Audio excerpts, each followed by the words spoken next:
In the headlines, man charged with murder in connection with last Wednesday's shooting in Roseau. Wawu boss pleased with quantum of severance packages for DBBL employees. And China spends over $15 million on Dominican scholarships in the last 11 years. I am Andrea Louis with the Channel 5 News. Back with the details after this.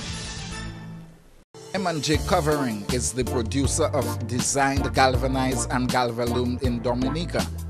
They design to your specifications, color and length, 4 styles of galvanized and galvalume pre-painted roofing sheets as requested, and supply all your galvalume accessories. M&J Covering helps you control spending and reduce waste. At M&J Covering, they are also equipped to build your roof to precise standards anywhere on island. So come to M&J Covering at 1 Mile in Portsmouth or call 445-5001 275-5003 today.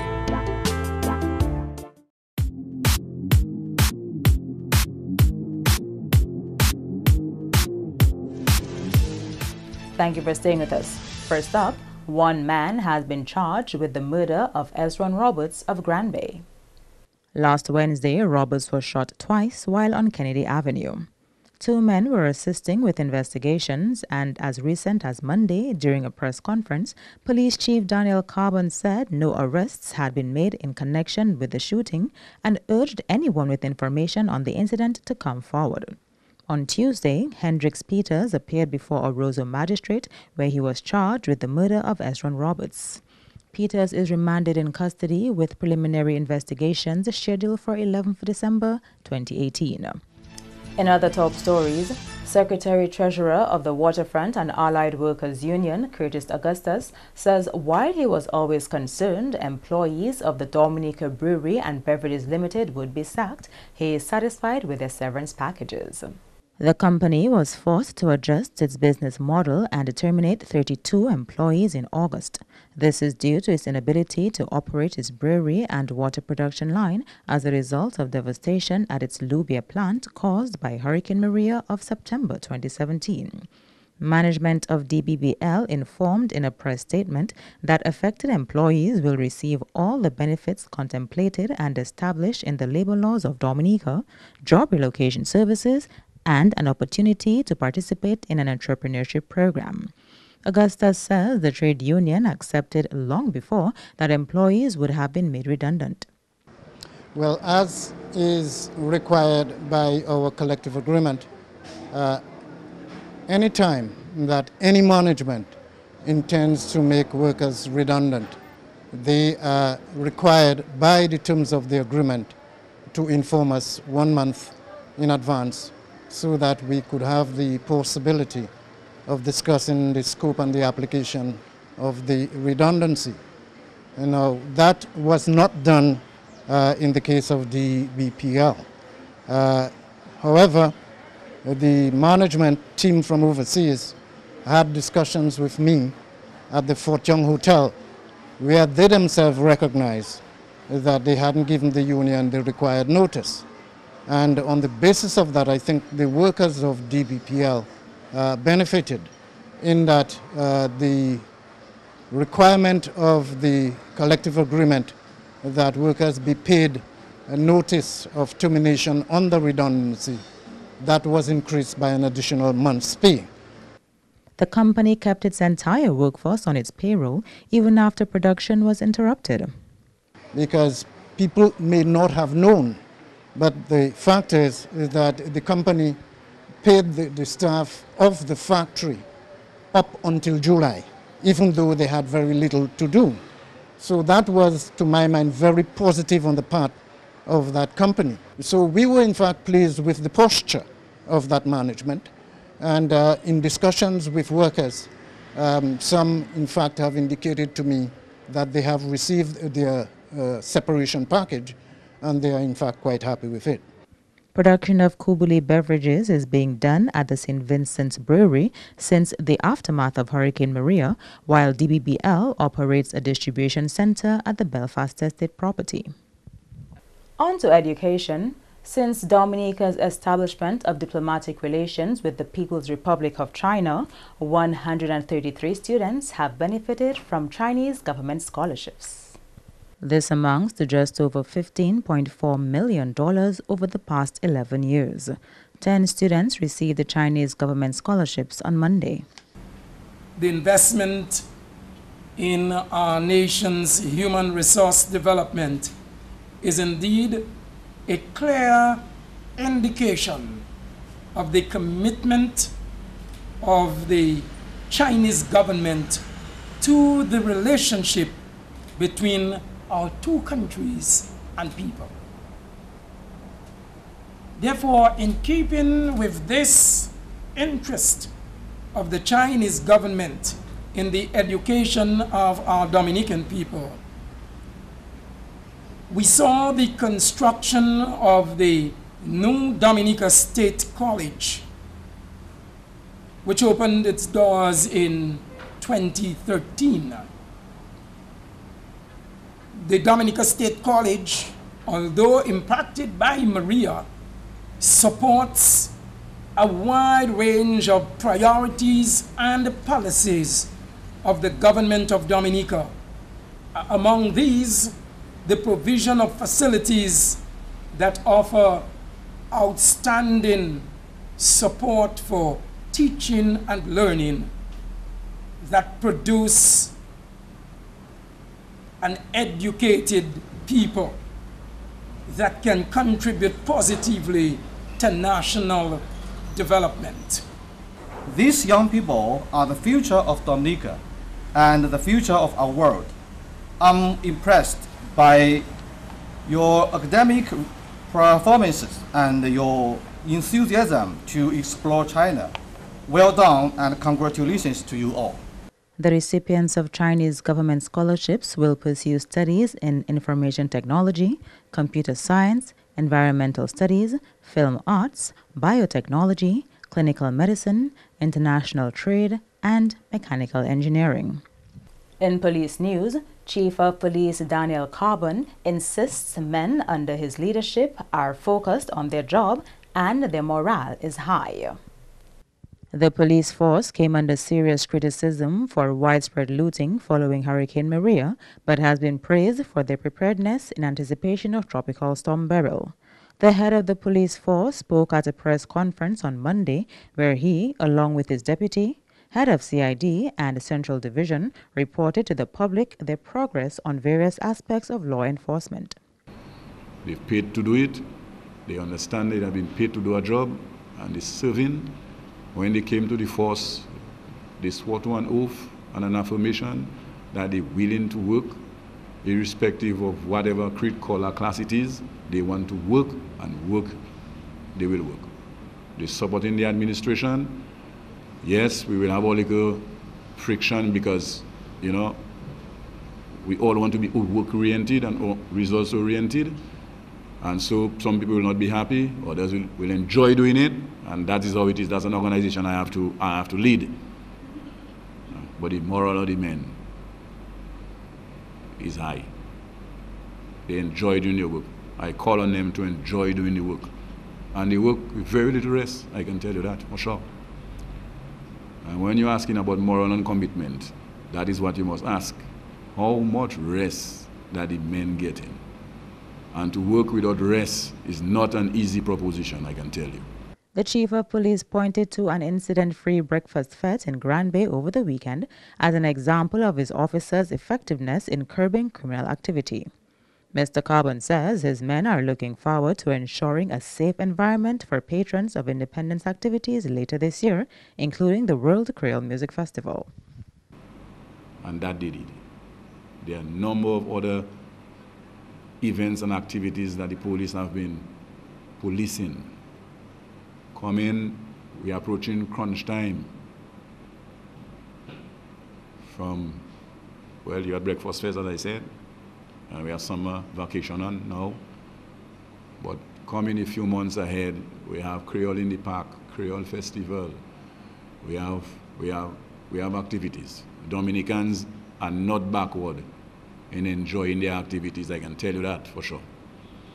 But we will make sure, as far as it is practicable to do so, that these events are free of any incident. We will come down, we will descend on those events, and we will make sure that the people, the patrons patronizing these events, enjoy themselves in their fun and frolic. Men are very committed to doing that. You are watching the Channel 5 News. Stay tuned for more after the break. Rudolph Thomas Enterprise in Portsmouth, your suppliers of building materials and hardware products. Over 20 years experience in the business. Rudolph Thomas has lumber and plywood, galvanized and fenced pipe. Check out Rudolph Thomas for ceramic and vinyl floor and wall tiles, nails, nuts and bolts, paint and painting supplies. And check out their line of electrical and hand tools. Go now to Rudolph Thomas on 1240 Bay Street in Portsmouth.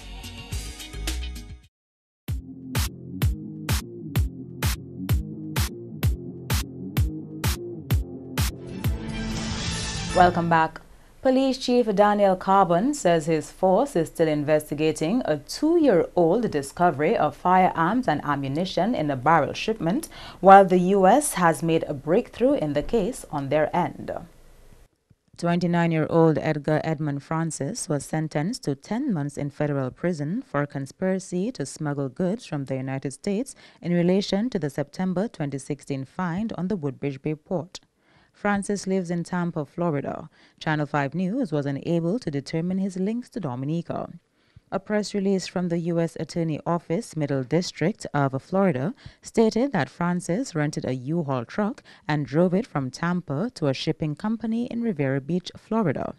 The court indicated that he arranged to ship a barrel destined for Roseau with firearms and hundreds of rounds of ammunition hidden among household goods. Records show that Francis bought the household items from a store in Tampa just before making the trip. U.S. Immigration and Customs Enforcement's Homeland Security investigations and the police force have since been working to solve the illegal export of the weapons. Police Chief Daniel Carbon said no one has been charged locally on the matter. When that incident occurred, when we intercepted the barrel and fought it, I indicated to the general public that we were working in partnership with the U.S. And we assisted the U.S. in collating the evidence. And the U.S. special agents came down, providing them with all the evidence that we had. And they proceeded on their end to proceed with the charges, the relevant charge to the individual. Our investigation in this matter here in Dominica is still why we have not closed investigations on it. And any further evidence we have that can support a charge or charges, we will do. Chief Carbon said the U.S. will likely be interested in prosecuting others implicated in the crime. The U.S.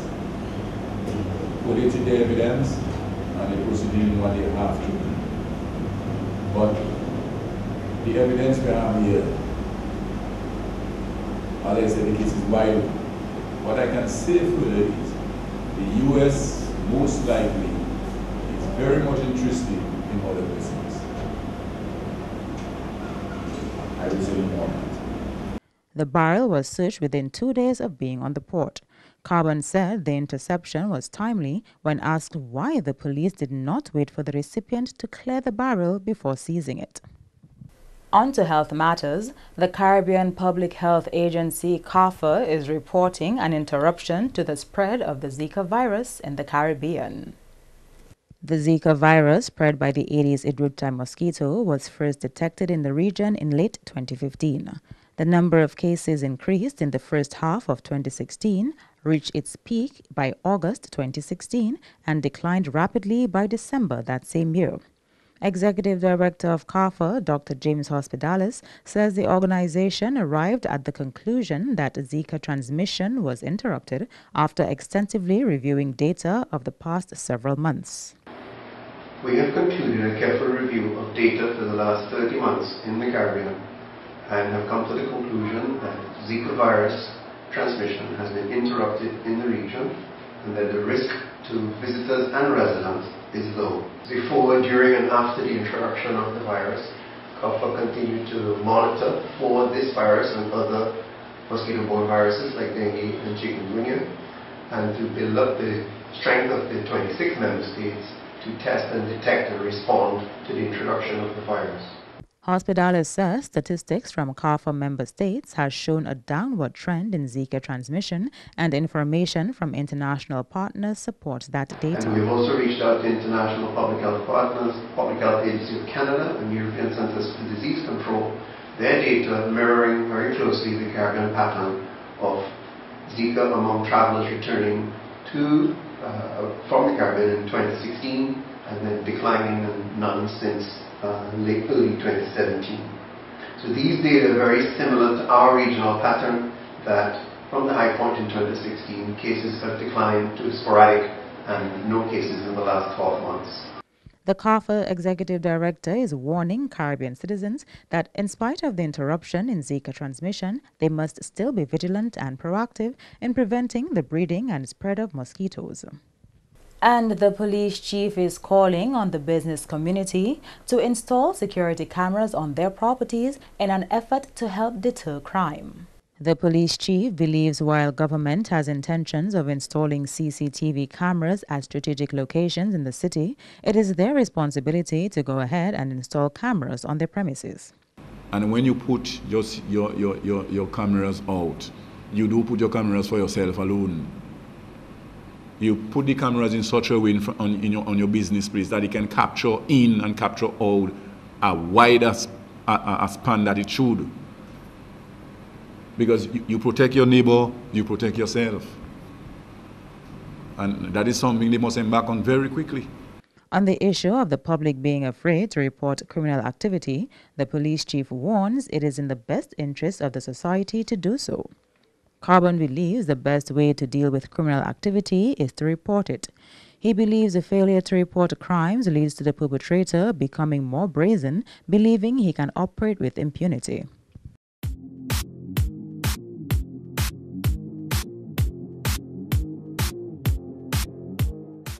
To end the news, the headlines again. Man charged in connection with last Wednesday's shooting in Roseau.